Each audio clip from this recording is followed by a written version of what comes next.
Good start. Thanks everyone for joining. This is Fullstack. It's our end of financial year tax planning webinar. Thanks for joining. I'm Samuel. I'm from the tax team here, and I'm joined together with Stuart. Hey all. Everyone, thanks for joining. All right, so let's start. So just a quick disclaimer before we get started. Specific tax or legal advice should always be sought pertaining to your own circumstances. Being general in nature, the information presented here should not be relied upon and shall not confer rights or remedies upon you or any of your employees, creditors, holders of securities, or other equity holders or any other person. Okay. So timing differences versus real tax savings. Talk about a few different time differences here. We can talk about savings, income, and expenses. All right. So the timing of our income. It's first important to consider whether you are already accounting on a cash basis or an accrual basis. So cash being whenever something hits your account, just following the cash flow, or accruals, which is going to be determined by the dates in your invoices, right? So when things are actually being generated, sent out to clients, those sorts of things, rather than when they're actually physically being paid. Okay. Now, generally, a startup's going to benefit for simplification. It's better for a cash basis. Essentially, look, some startups find accrual to be a little bit confusing. It's hard to get the timings right, that sort of thing. A true understanding of which dates are important, that sort of thing. And a cash basis will you'll be able to pay tax bills followed just by cash activity, right? Keeping in mind companies are taxed based on their net income for the period 1st July to 30th of June. That's our tax year in Australia.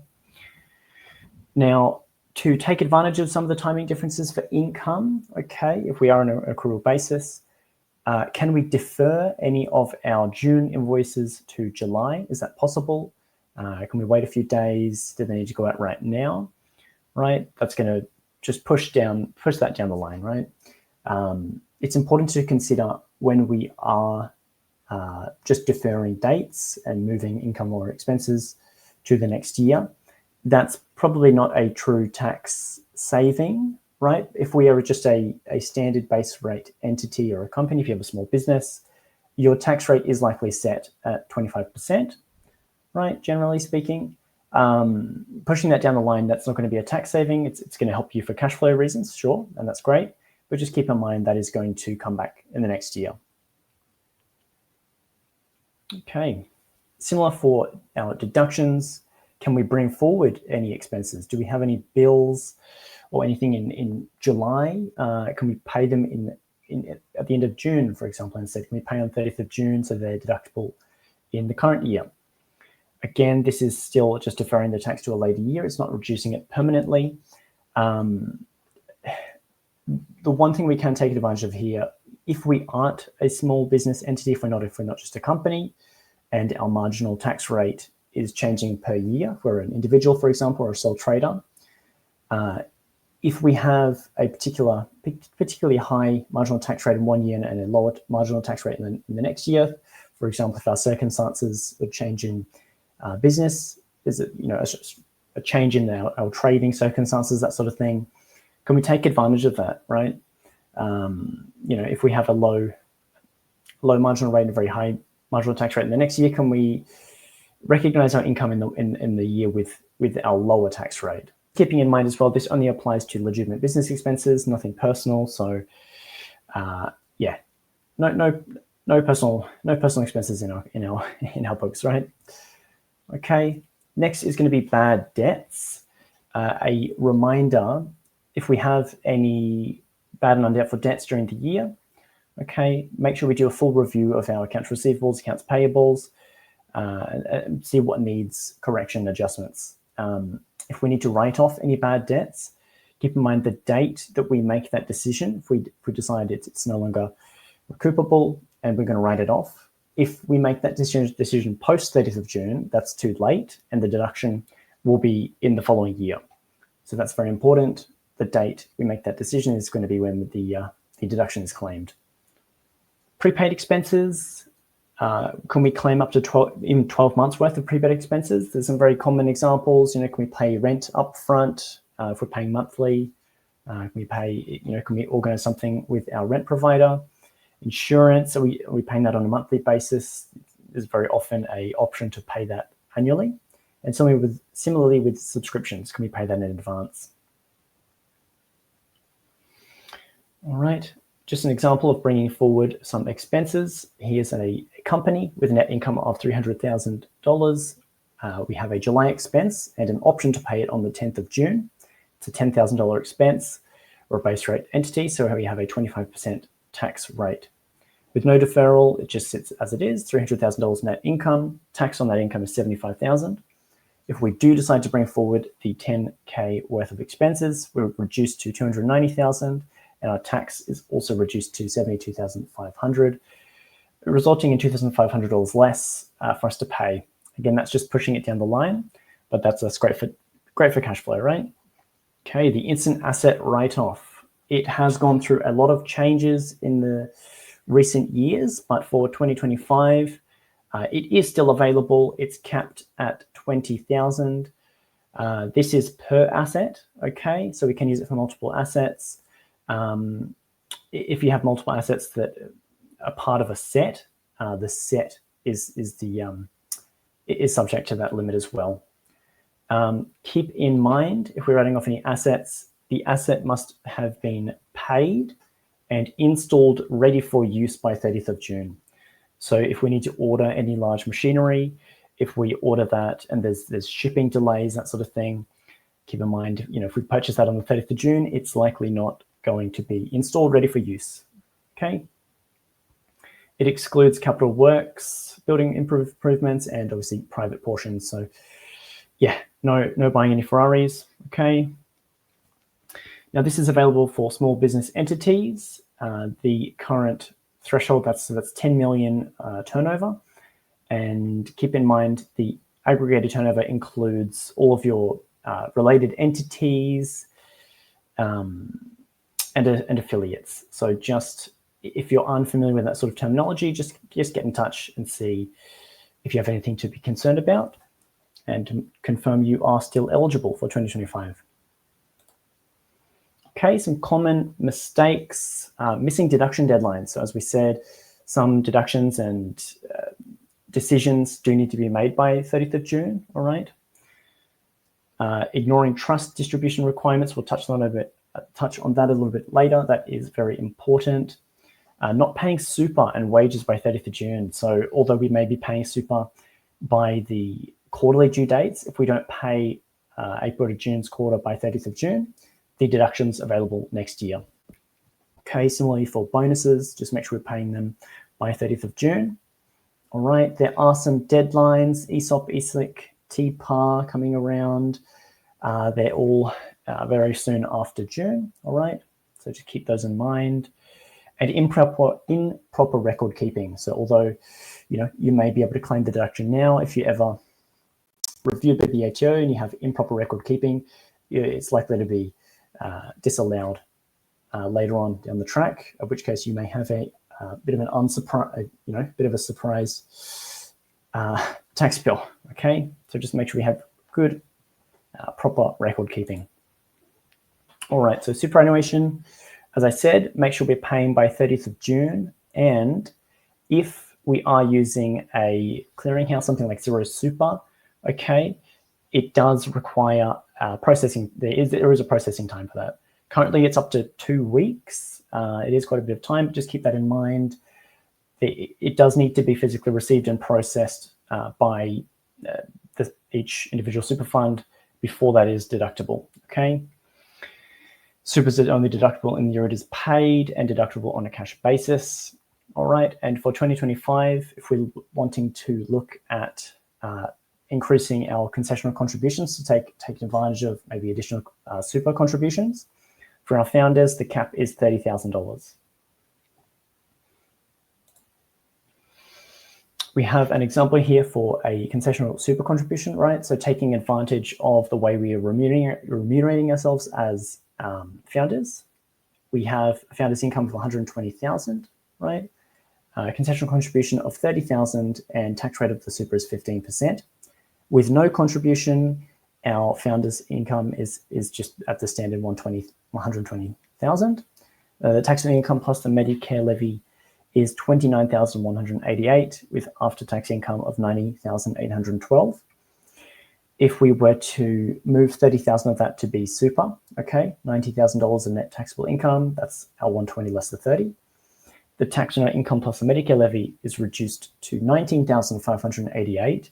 After-tax income is obviously reduced to 70,412, so we're not holding on to all of those funds. They do get pushed into our super fund. After tax of the super is 25,500, with that being 95,912. So there is a clear benefit to redirecting some of our funds into our super fund.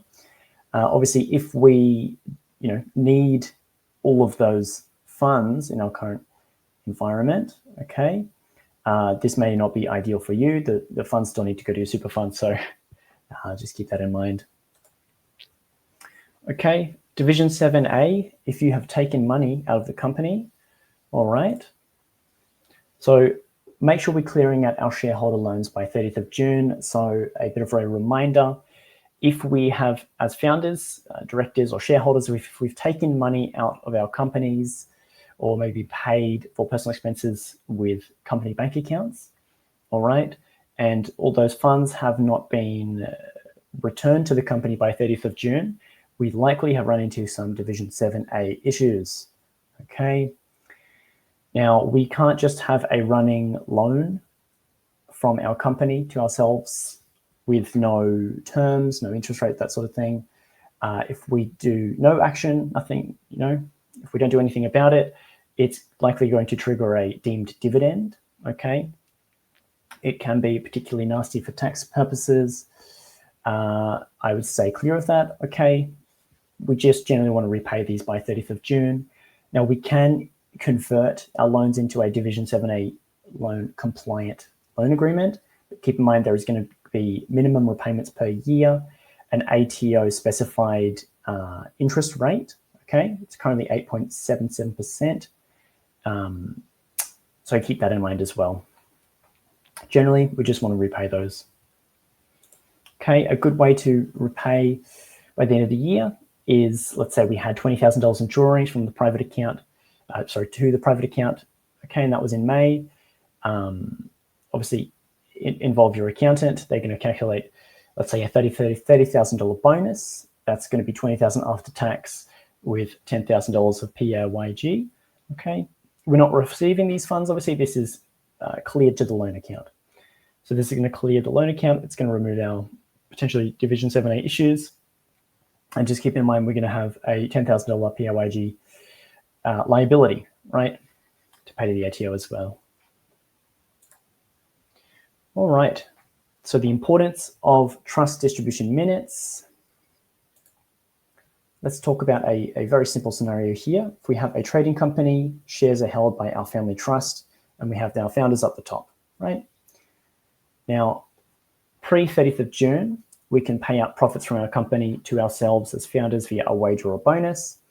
And then post-30th of June, if we have profits still left in the company, they are going to be taxed in the company. And the following year, we can pay that out to ourselves via a franked dividend and then the trust distribution to the founders as well. Just keep in mind, it's important to have a cash trail. So don't skip the family trust. Make sure we're paying direct to our family trust bank account and then distributing the funds again to the founders. Okay. Now, what is very important with our family trust is that we do have trust distribution minutes by 30th of June. So what are we talking about when we say that? Now, a resolution or minutes, they outline who is receiving the dividends and in what proportion by the end of the year. Now, if you review your trust deed, very important, you may see that there are default beneficiaries, okay? A default scenario which would occur if there are no resolution or minutes by 30th of June. You may see if you have a particularly old trust, the default route may be not ideal. Maybe you have old beneficiaries in there or people you don't want to receive certain amounts of money for tax purposes. It could be, not ideal for tax purposes. So I definitely recommend, and it's very important that you have this document by 30th of June. Just keep in mind it needs to be finalized, signed, dealt with by 30th of June in order for it to be followed. Okay, very important. Let's just keep that in mind.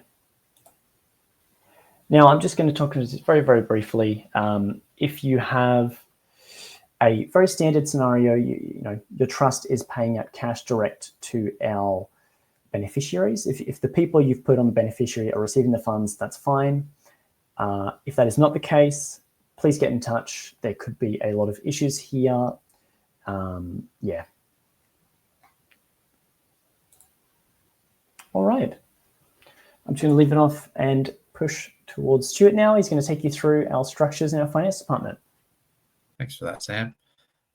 Cool. So let's go through just, we're coming into year end, right? And it's always a good, I guess, checkpoint just to review your structure and how you're doing your finances. So this is just a quick overview of that. So we have many clients that they've just got a single company, and then, come July 1st is often an opportune time to set up a subsidiary, and you do this for the mitigating business risk. So you would have your employees and your suppliers and customers trading with the sub company, the subsidiary, whereas you have the holding company holding the IP. And with the trading company being a bit more of a litigious environment, it's nice to know that you have you've got the IP in a different entity. So we've got, and you may also consider doing a tax consolidation. We've got a family trust incorporated instead, and this is more for tax planning purposes. So if in the future the business creates a profit for you, you might want to access some of those profits for private purposes. So you would pay a dividend up to the family trust. Family trust pays a distribution out to yourself, maybe significant other if it's worthwhile. And having this trust there gives you a lot more options for tax planning, obviously. That said, if you incorporate one, there is a likely potential CGT event, that is tax on the value of the company. So you probably want to do this before the company has any significant value. Yeah. So just talking here about tax consolidation, why would we look at this if we've got multiple companies? Well, it allows you to deal with all those companies as a single group for tax purposes. So it allows you to just lodge one tax return. We don't have to worry about any intercompany loans. And it helps you to simplify tax compliance once it's all set up. There's quite a few different criteria there. So obviously, just consider that as a separate project with your team for them to set it up with you. And we've just got here a quick ideal, just a quick example of an international structure, which we might see as well. And you might consider separate subsidiaries in different countries overseas, particularly if you've got staff over there or sales to help you save on the foreign exchange fees. Cool. So going into the new financial year, you might want to look into how you're engaging with your accounting provider. In the early phases, we often see a lot of do-it-yourself work going on, and they're just approaching us for the tax compliance pieces at the end of the year. Whereas if you're going into more, there's more staff, there's more sales, there's more time for you to focus on R&D required, you might look into outsourcing your payroll and bookkeeping a bit. And there's certainly options there for you. And if you're really in this growth scale environment, you might consider updating the frequency of the bookkeeping, maybe even getting a virtual CFO, say on a monthly or quarterly basis, to give you extra additional strategy and insights moving forwards. Let's look into some of the financial admin that you might want to look into at this time of the year. So if you're after detailed tax planning with an accounting crew, please consider getting your accounts up to date and reconciliations done in order. And we'll need to have all the numbers basically correct if we want to get our distributions and tax planning done properly. We'll also need to make dividend declarations and distribution with actual paperwork before 30th of June as well. Cool. There's just over the 30th of June horizon. There's also quick lodgement requirements there. If you've got ESIC investors, when companies need to lodge an investor report for eligible shares issued to prior to 30th of June. So it's worth booking a workshop around that. If you've got ESOPs with staff, you have to report to the ATO and to the staff directly to help everyone complete the tax return obligations. And you'll see some dates there for July and August. If you've got contractors, you might have TPAR obligations, and they're due by the 28th of August. Single touch payroll, that's fairly easy to do. You can do it all by Xero, and that's due in July. Got some clients that got R&D considerations this time of year, so some just quick pointers here. Definitely try and pay your super before 30th of June. Set up the pay run in 20th of June if you can, so it clears effectively. If you're doing the R&D yourself, or you've got a related entity that's doing the R&D, you want to pay those associated entities by EFT. That is a direct transfer. Don't rely on a journal for that to happen. And associates, it's basically anyone they're connected to the R&D entity by family or through business connections. Temporary full expensing ended last financial year, so just be aware that doesn't exist. And you want to submit an overseas finding if you've got overseas R&D staff as well before 30th of June. We've just got some quick tips. Won't spend too long here. So you definitely consider the small business write-off if you've got that available. If you've got big annual expenses on the horizon, like we're seeing a lot of subscription, annual expenses getting paid, please do so. If you've got inventory, it's worthwhile getting a stock take for 30th of June, so it makes the accounting a lot easier than next year. Consider your ESIC status, if that applies to you. Pay your June before 30th of June, and it's ideal to work out your tax planning position in May or June before paying out any bonuses. Cool. So quick next steps. We're always open to doing extra tax planning for our network. So if you would like to spend some quality time with our advisors, please book in a meeting with our team. And of course, we've got a whole bunch of free resources on our website and YouTube as well. Yeah, appreciate your time. I understand it's a busy time of year for many people, but we have the right tax planning support and advice. It's easy to get it done. All right. Thank you, team. Thanks, everyone. Thanks for joining. See ya.